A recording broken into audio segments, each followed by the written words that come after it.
किसी को पाप धोने हैं, किसी ने पाप किया वो चला जाए। कोई बताता जो पाप करता है, आपने कोई पाप किया तो आप बता दो किसी को आपने पाप किए।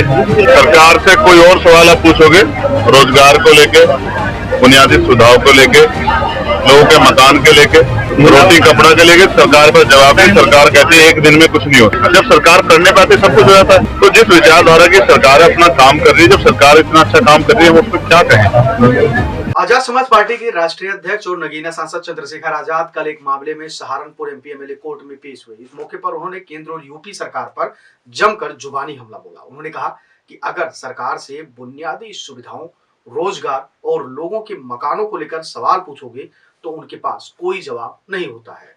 सरकारें जब करने पर आती हैं तो बड़ा बदलाव कर सकती है। नगीना सांसद चंद्रशेखर आजाद ने कटाक्ष करते हुए कहा, सरकार बहुत अच्छा काम कर रही है, अब हम इसके बारे में क्या ही कहें। उन्होंने महाकुंभ को लेकर योगी सरकार को घेरते हुए कहा, कुंभ मेले में वही लोग जाएंगे जिन्होंने पाप किया है। जिसने पाप किया है वही जाए, लेकिन कोई बताता कहां है कि उसने क्या पाप किया है। चंद्रशेखर आजाद ने कहा कि आजाद समाज पार्टी उन गरीब और कमजोर वर्गों के लिए लड़ाई लड़ रही है जिन्हें हजारों सालों तक धर्म और संप्रदाय के नाम पर अपमानित किया गया।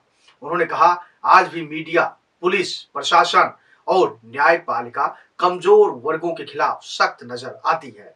हम उन लोगों को सम्मान दिलाने के लिए संघर्ष कर रहे हैं जिन्हें आजादी के इतने साल बाद भी इज्जत की जिंदगी नहीं मिली है। संभल हिंसा के फाइल को दोबारा खोलने के सवाल पर चंद्रशेखर आजाद ने तीखी प्रतिक्रिया व्यक्त की। उन्होंने कहा कि जिनका चुनावी एजेंडा ही हिंदू मुस्लिम विभाजन पर आधारित हो, उनसे किसी सुधार की उम्मीद करना बेकार है। आजाद समाज पार्टी के अध्यक्ष ने कहा, अगर नौजवान रोजगार की मांग करेगा तो उसे लाठियां पड़ेंगे। मुजफ्फरनगर में 1,80,00,000 की डकैती का जिक्र करते हुए चंद्रशेखर आजाद ने कहा, वहां एक व्यक्ति को पीट पीट कर मार दिया गया। बागपत के एक युवक को इंसाफ नहीं मिला तो उसने पार्लियामेंट के सामने आत्मदाह कर लिया। मौर्या जी को पुलिस ने पीट पीट कर मार डाला। उन्होंने कहा, उत्तर प्रदेश में हालात बहुत खराब है, बस से बदतर है। यहाँ जंगल राज है, मुख्यमंत्री तानाशाही रवैया अपना रहे हैं, उन्हें जो मन में आता है वही करते हैं। यहाँ किसी की जान कब चली जाए कहा नहीं जा सकता। मेरी भी हत्या की कोशिश की गई। वहीं मिल्कीपुर उपचुनाव और दिल्ली विधानसभा चुनाव को लेकर चंद्रशेखर आजाद से ने कहा कि आजाद समाज पार्टी की रणनीतियों का खुलासा किया है। उन्होंने ऐलान किया कि आजाद समाज पार्टी उत्तर प्रदेश के मिल्कीपुर और दिल्ली में मजबूती से चुनाव लड़ेगी। उन्होंने गठबंधन पर कहा कि अगर अच्छे लोग साथ आएंगे तो इससे गरीबों का समीकरण मजबूत होगा और बीजेपी को हराया जा सकता है। समाजवादी पार्टी की वरिष्ठ नेता आजम खान के साथ नजदीकियों को लेकर चंद्रशेखर आजाद ने कहा, अगर इससे किसी को परेशानी है तो यह उनका नजरिया है। अच्छे लोगों के साथ आने से ही भारतीय जनता पार्टी को रोका जा सकता है। चंद्रशेखर आजाद ने कहा कि गरीबों और कमजोर वर्गों की लड़ाई जारी रहेगी। उन्होंने कहा, हम चाहते हैं कि हर व्यक्ति को समाज में सम्मान और बुनियादी सुविधाएं मिले।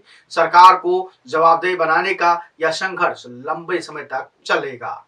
कुल मिलाकर चंद्रशेखर आजाद जिस प्रकार से भारतीय जनता पार्टी, कुंभ और आजम खान और दिल्ली विधानसभा चुनाव को लेकर जिस प्रकार से उन्होंने अपनी बात रखी है और कही है, उससे कहीं न कहीं ये बात जरूर और सवाल उठता है कि क्या चंद्रशेखर आजाद अब पूरी सक्रियता के साथ उत्तर प्रदेश के 27 में होने वाले विधानसभा चुनाव के लिए अपने आप को तैयार कर रहे हैं, अपने कार्यकर्ताओं को मजबूत कर रहे हैं, और क्या इस बार उनका जो फार्मूला होगा जितने का वो होगा दलित और मुस्लिम समीकरण। क्योंकि अगर दलित अखिलेश यादव के साथ जाते हैं तो अखिलेश को फायदा होता है, और अगर चंद्रशेखर आजाद ने इसको साथ लिया, दलितों को साथ लिया और फिर आजम खान से जिस प्रकार से वो मुलाकात की है, अगर उनको साथ ले तो कहीं ना कहीं समाजवादी पार्टी और भारतीय जनता पार्टी दोनों के लिए मुसीबत खड़ी हो सकती है।